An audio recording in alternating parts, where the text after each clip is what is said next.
मीरपुर बठोड़ में wise फार्मसिंग princess पारां खंबे गुम कयल क़ौमी कारकुननि जी आज़ादी लाइ वाइस फार्मसिंग प्रिंसेस सोनी जोयो।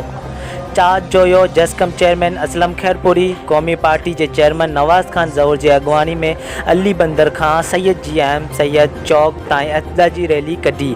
उन मौके ते अगवान खिताब कंदे चयो त क़ौमी कारकुननि महफूज़ नोतकानी, शाहिद जोनेजो, आकिब चांडियो, शादी सूमरो, रियाज़ खासकेली, मसूद शाह, मेहरान मेरानी ऐं ॿियनि खे बेगुनाह खंबे गुम कयो वियो, जिन खे केतिरो वक़्तु गुज़री वियो आहे पर अञा ताईं खैन ज़ाहिर न थो कयो वञे। हिननि चयो त जेकॾहिं हिननि ते को केस वग़ैरह दाख़िल थियल आहे त हिननि खे कोर्ट में पेश कयो वञे, पर उहो मुल्क में कहिड़ो क़ानून आहे त कंहिं सिंध जाइ खे बेगुनाह खंबे गुम करे छॾियो।